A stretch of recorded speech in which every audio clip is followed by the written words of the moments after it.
민생 입법과 추경안 포기도 불사하겠다는 민주당의 무책임한 태도를 도무지 납득할 수가 없습니다. 어차피 추경을 해봐야 경제 살리기의 효과를 기대할 수는 없으니 아예 본회의를 무산시키고 모든 책임을 야당에 떠넘기겠다는 속셈이 아니라면 국정 운영을 책임진 집권당이 이토록 무책임하게 나올 수는 없는 것입니다. 오늘 오후 문재인 대통령과 여야 5당 대표가 청와대에서 회동을 합니다.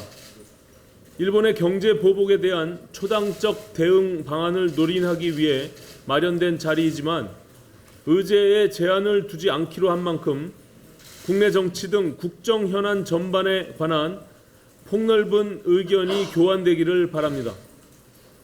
문재인 대통령이 오늘 정경두 국방장관 경질 문제에 대한 명료한 입장을 밝히는 것이 막힌 정국을 푸는 중요한 단초가 될 것입니다. 민생 입법도, 추경안도, 일본의 경제 보복 철회 요구 결의문도 모두 정경두 국방장관 이름 세 글자 앞에 막혀 있습니다. 협치의 물꼬를 다시 틀 것인지 아니면 대치를 확대 재생산할 것인지 문재인 대통령의 결정에 달려 있습니다. 민주노총이 내년도 최저임금 결정에 불복해서 끝내 총파업을 강행했습니다. 이런 와중에 한국노총마저 최저임금위원회 철수를 결정했습니다. 경제사회노동위원회에 이어 최저임금위원회까지 사회적 대타협 기구들이 노동계의 철수로 사실상 무력화된 것입니다.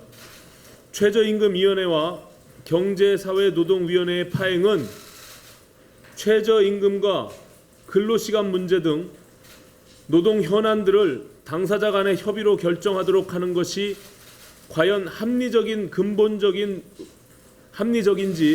근본적인 의문을 갖게 합니다.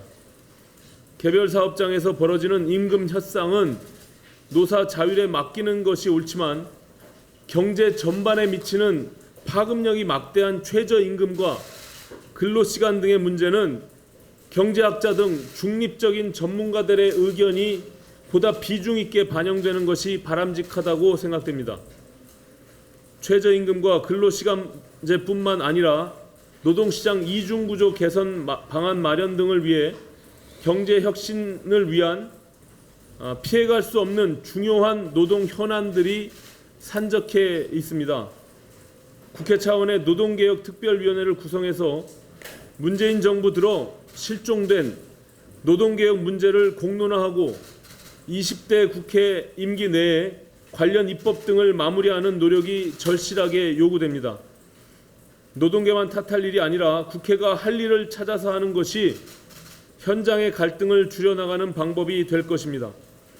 정기국회 이전에 국회 노동개혁특별위원회 구성할 수 있도록 여야 각 당의 진지한 논의를 당부드리는 바입니다. 네. 감사합니다.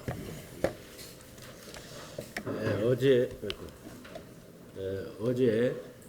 전라북도 교육청에서 상상고 지정 취소 동의를 교육부에 신청하고야 말았습니다.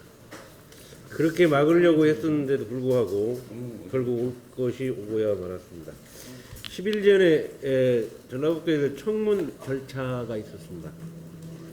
청문회는 평가 결과를 학교 측과 청문회를 통해서 객관적이고 합리적으로 평가되었는가를 보는 최종 판정이었습니다. 저는 최소한 이 청문 절차를 통해서 김승환 교육감이 재량권으로 잘못된 평가를 철회하고 모두가 승리할 수 있는 길을 찾으려면 상상고를 오히려 재지정하는 것이다라고 간곡히 요청을 했습니다. 제가 5번의 기자회견, 국회 상임위에서 민주당 간사 및 의원들의 문제점 지적, 학교 및 학부모들의 수많은 시위, 탄원에도 불구하고 교육부에 지정 취소 동의 신청을 하고 말았습니다. 동의 신청을 하는 가운데에서도 동의 신청의 필수 항목인 청문회 절차 속기록을 교육부의 요청에도 불구하고 빼버리고 청문 주재자 의견서로 대체하는, 정말 그 어떻게 속기록까지 빼버리고 하는 깜깜이 평가로 용납할 수 없는 일이 벌어졌습니다. 그러면 그 결과 지금 정보공개 청구서 요청, 또 직권남용 명예훼손 고발, 또 세종시 앞에 500여 명이 시위를 하고 있고 일파만파 지금 확대되고 있습니다.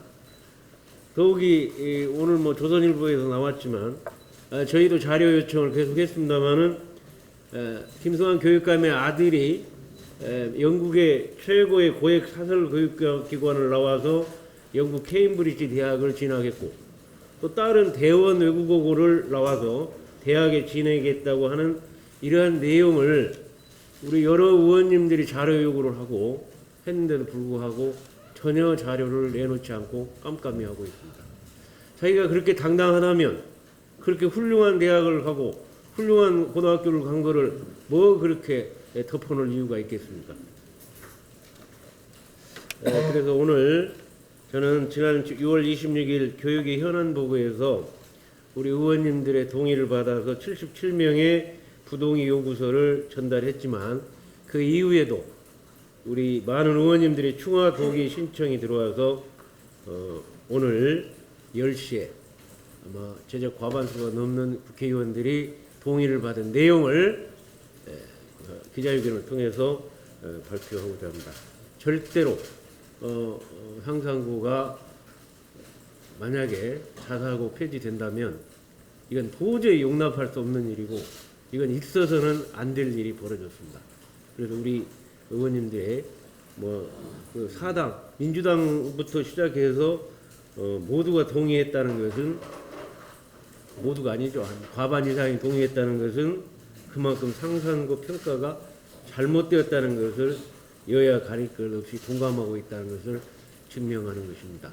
이제 아마 교육부에서 이달 말 안에 동의권을 활동해서 재지정 취소 동의를 할 것인지 부동의할 것인지 결정하는데 절대로 부동의해 줄 것을 강력히 다시 한번 요구하는 바입니다.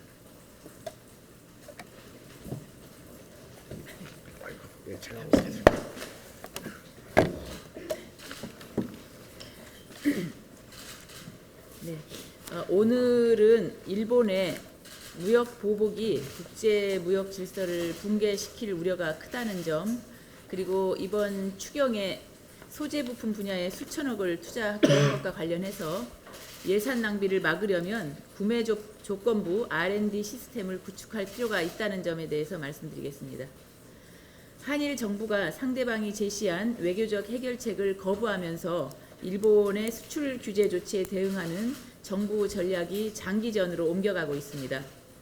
일본의 수출 통제 강화와 관련해서 우리 정부는 단기적으로는 수입국을 다변화하고 소재 부품 관련 연구 개발과 시설 투자에 대한 세액 공제 같은 지원 사격을 검토하고 있습니다. 또 중장기적으로는 소재 부품 분야에 대대적인 투자를 통해서 국산화를 이루겠다는 대책을 내놓았습니다. 하지만 세계 경제는 품질과 가격에서 비교 우위를 가진 품목을 각자 생산한 뒤 무역으로 주고받는 시스템에 의존하고 있습니다. 우리나라가 반도체 생산에 필수적인 핵심 소재 거의 전량을 일본에서 수입한 것도 전 세계 수요가 많지 않은 데다 일본 제품이 싸면서 품질이 좋기 때문입니다. 일본은 이런 점을 악용해서 안보를 핑계 삼아 자유무역 체제를 흔들고 있습니다. 이런 식이면 앞으로 다른 나라들도 이런 행태를 따를 수 있고 국제무역 질서는 붕괴될 것입니다. 우리는 WTO 제소를 포함해서 일본의 국제 분업 시스템 교란 행위를 국제사회에 알리는 데 주력해야 할 것입니다. 또 정부는 이번 추경에 소재 부품 분야에 수천억을 투자할 방침입니다.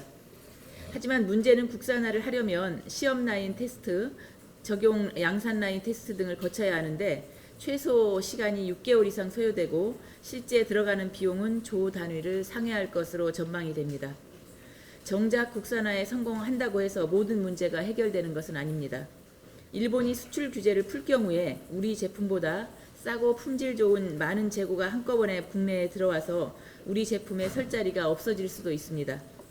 따라서 핵심 전략 물자의 경우에 부품 소재 기업의 투자 리스크를 해소하고 국가 R&D 예산 낭비를 막으려면 구매 조건부 연계형 R&D를 추진할 필요가 있습니다. 이상입니다.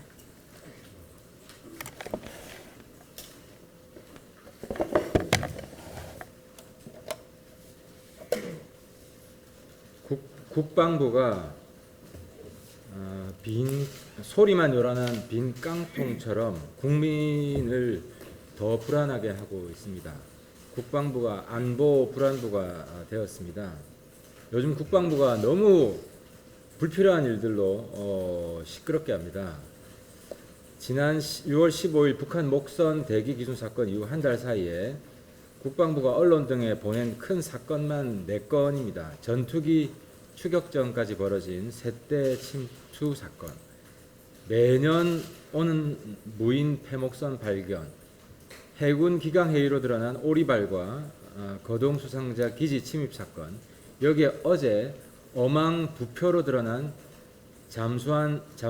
잠망경 사건도 있습니다. 제가 국방위를 하면서 최근 한 달 동안 이렇게 문자를 많이 받아본 적도 없습니다. 국방부는 조용히 나라의 안전을 잘 지키고 있다. 국방을 흔들림 없이 잘 지키고 있다. 국민의 생명과 안전을 조용히 잘 지키는 것이 그 역할입니다. 하지만 요즘은 국방부가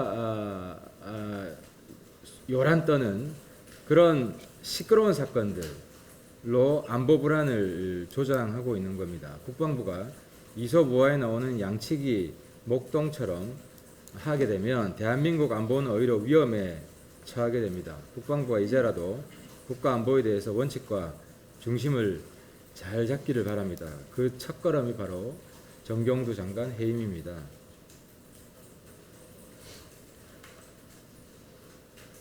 갑질의 왕 민노총이 직장 내 괴롭힘 방지법을 또 악용하려고 합니다. 월급 좀 더 주고 일 좀 더 시켜도 직장 내 괴롭힘으로 몰아붙이려고 하고 있습니다. 민노총이 새롭게 제시하는 취업 규칙 가이드라인을 보면은 직장 내 괴롭힘 방지법을 최대한 악용하는 것이 보이는데요. 회사가 인력 구조 조정, 성과 압박, 노동 강도 강화 이런 걸 해도 근로자 괴롭히는 것으로 못 박으려고 한다는 규정하려고 한다는 것입니다. 민노총이 최근 현대차 노조에서 이제 인기를 끌고 있는 펠리세이드 추가 생산도 거부하고 있습니다. 그래서 결국 1년을 기다려야 하는 소비자들이 이 펠리세이드 구매도 포기하고 있는데요. 민노총이 제시한 취업규칙 가이드라인에 따르면은 펠리세이드 추가 생산을 요구하는 현대차의 경영 활동도 직장 내 괴롭힘에 해당합니다. 기업의 생산성을 높이려고 하는 모든 행위가 직장 내 괴롭힘이 되는 것입니다. 하지만 정작 직장 내 괴롭힘, 근로자에 대한 갑질의 왕은 다들 아시다시피 민노총입니다. 민노총에 가입하지 않는 근로자를 왕따시키고 자신들이 주도하는 파업에 불참하는 근로자에게 온갖 욕설, 모욕, 심지어 폭력까지 행사하고 있습니다. 또 비정규직을 무시하고 사내 하청 근로자에게 힘든 일은 다 떠넘기고 있는 게 민노총입니다. 더 가관인 것은 직장 내 괴롭힘 사건을 조사 심의하는 위원회의 절반을 민노총 자신들이 차지하겠다는 것입니다. 갑질을 자행하는 사람들이 스스로 심판관이 되겠다는 것입니다.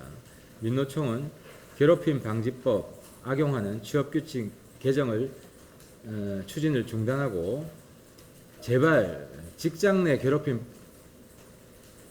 뿐만 아니라 국민들 괴롭히는 일 좀 그만해 주시기 바랍니다. 그동안 국민들 괴롭히고 직장 안에서 갑질 행태 해온 것에 대해서 반성과 사과를 하는 것이 먼저입니다.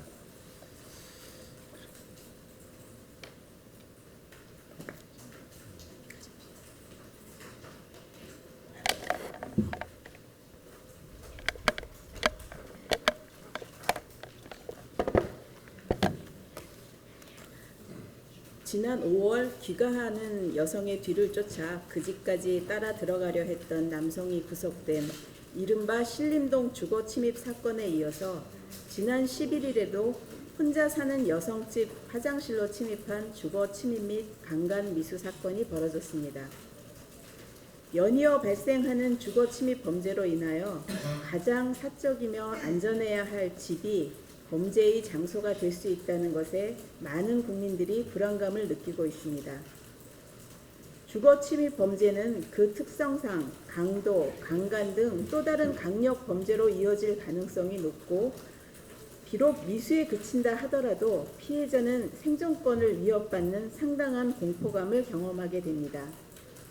하지만 주거 침입 범죄가 발생시키는 피해에 비해 현행법상 주거 침입에 대한 처벌은 매우 약한 수준입니다. 또한 성범죄를 목적으로 주거 침입을 시도하다 미수에 그친 것에 대해서도 별도의 처벌 규정이 없는 상황입니다. 이에 본 의원은 어제 이러한 법적 미비점을 바로잡고자 주거 침입에 대한 처벌 조항을 5년 이하 5천만 원 이하로 강화하는 형법 개정안과 성범죄를 목적으로 주거 침입죄를 범한 자를 가중 처벌하고 미수범까지 처벌할 수 있도록 하는 성폭력 범죄의 처벌 등에 관한 특례법 개정안을 발의했습니다. 하루빨리 두 법안이 통과되어 주거 침입 범죄에 대해 엄중한 처벌이 이루어질 수 있도록 하고 국민이 조금은 더 안심할 수 있게 되기를 바랍니다.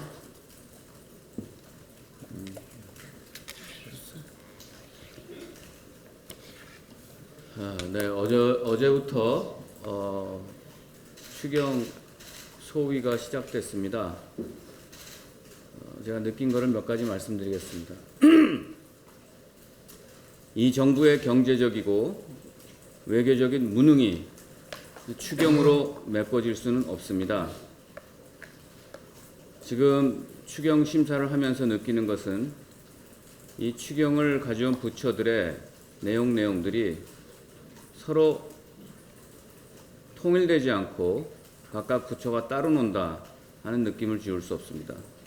또 어떠한 대한민국을 발전시키기 위한 또 위기를 극복하기 위한 원칙, 기준 이런 것들이 제대로 보이지 않습니다. 예를 들어서 이번 일본의 소재 부품 산업의 경제 분쟁에 의한 이 위기를 넘기 위한 이 문제에 있어서도 원칙, 기준 또 단기, 중기, 장기 계획 그에 따른 기대 효과 이걸 통해서 이번 추경에는 이 정도의 단기적인 그런 예산을 신청한다라는 이 정부의 통일된 원칙과 기준을 저는 보지 못했습니다. 이번 일본 경제 분쟁에 필요한 추경 예산을 이번에 꼭 선도적으로 만들어서 해야 된다라고 처음 공개적으로 발언한 당은 바른미래당입니다. 여당도 제1야당 한국당도 아니었습니다. 그에 따라서 여당과 한국당도 지금 마구 움직이고 있습니다만 그들도 지금 정말 어떻게 하면 무엇을 해결할 수 있고 나가야 되는지 찾지 못하고 약간 혼란스러운 상황에 있다고 볼 수 있습니다. 저희는 이렇게 생각합니다. 이번에 6.7조 중에 적자 국채에 해당하는 3.6조라든지 또 타성에 젖은 상시적으로 내놓는 일자리 경제 활성화 그런 예산 같은 거 과감히 걷어내고 원칙과 기준을 세운다면 이번 추경에 그런 반도체 소재 부품 사업을 정말 어떤 활로를 찾기 위해서는 1조든 2조든 만들어낼 수 있고 바른미래당이 정말 적극 지원할 수 있다고 분명히 얘기 드렸습니다. 하지만 그 내용을 만들어내지 못하고 있다 이렇게 말씀드립니다. 우리는 이제 일본하고의 관계에 있어서도 단순히 우리 감정을 푸는 그런 대상으로만 봐서는 안 됩니다. 그 길, 일본을 이기는 방식을 그동안에 우리가 찾아왔던 효율적인 측면을 버리고 근원을 찾아야 할 때가 됐습니다. 그래서 대한민국이 국제사회에서 올바른 도덕과 품격을 지키는 존경받는 중심국가 역할을 다하기 위해서 이 파고를 넘기 위해서 우리 스스로는 과연 무엇을 해야 하는가, 그것을 먼저 고민할 때입니다. 일본과의 그 분쟁, 이 문제를 이겨내기 위해서 그동안 사업성만 따져왔는데 이제는 그간의 방식에서 벗어나서 스스로 자립하는 기초 체력을 기르는 근본부터 생각을 해야 됩니다.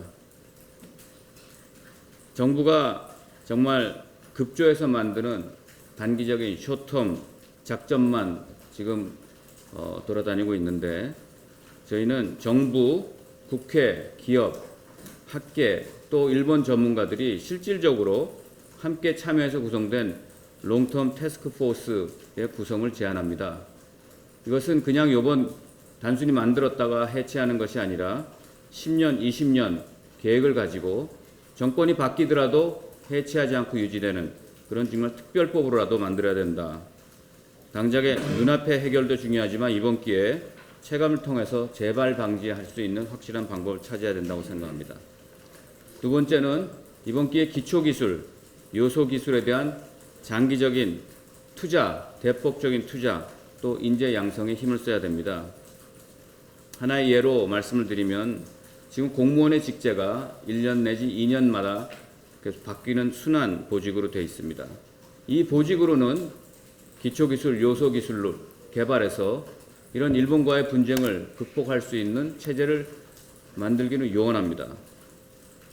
10년, 20년 장기 근속을 하는 전문직 제도, 순환 보직과 전문 보직을 함께 병행하는 그런 체제로 우리는 바꿔야 됩니다. 왜냐하면 그 공무원들이 1, 2년, 특히 2년마다 순환 보직을 하니까 자기 임기 내 눈에 보이는 성과를 내서 그 성과를 가지고 승진을 한 다음에 또 타 부서로 가는 이런 일들이 횡행되고 있습니다. 장기적으로 뭔가 연구해서 개발하는 기초 요소 기술을 등한히 할 수밖에 없습니다. 그러다 보니까 기존에 개발되어 있는 기술을 살짝 변경해서 이름만 바꾸고 내용만 살짝 바꾸는 짝퉁, 아류 형태의 기술 개발에 그동안 많이 집중해왔던 것이 사실입니다.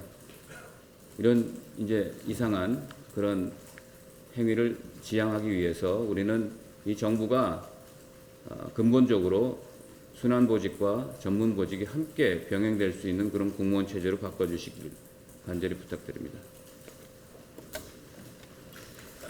예, 최저임금 공약 이건 어렵다고 두 번씩이나 사과하고도 소득도 성장 정책을 고집하는 정부, 현실에 맞게 새 경제 정책을 수립해야 됩니다.